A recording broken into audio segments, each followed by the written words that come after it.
The Great Guild is no doubt the oldest surviving institution in the end, due to its loose identity as an organization and its role in writing and preserving the languages of the realm. The same, however, cannot be said for their old defensive structures.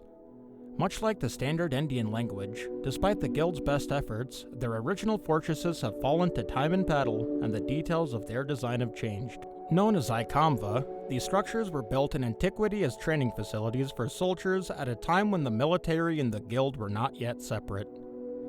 However, they had also been built with security during a siege in mind. Following the Battle of Nuyala soon afterwards, the vulnerable were provided with shelter and protection in the walls of Ikamva, while being helped up by ladders and evacuated by airship. This proved successful for safeguarding the population, but as more battles were fought for the capital of Damardia, something else needed to be done to tackle the problem at its source. Thus the Gavardia, or War Law, was created in collaboration between the Royal Court of Damardia and the Great Guild. It would spread throughout the land via the Guild and become the standard throughout the end for conduct in times of conflict. This changed the way wars were fought, keeping them away from civilian areas and minimizing the casualties of such events. Despite the Guild's extensive inter-realm influence and attempts to introduce it, the Gavardia was not adopted by the Nether or Overworld. As the outer reaches of the Inn split into more and more countries, these nations maintained those traditions.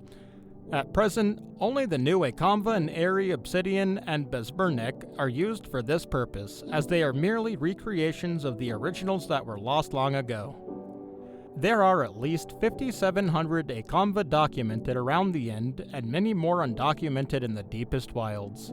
To this day, they are maintained by the Ender Nations Agreement, which dictates that they may not be used for any purpose other than their original. Despite this, many, particularly in the West, have become squatter settlements or officially converted into homes for flying species with minimal law enforcement in place to prevent this.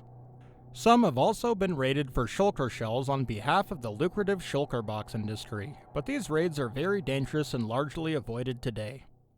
Other countries or tribes have adopted the Kamva as a symbol, such as the Gaha.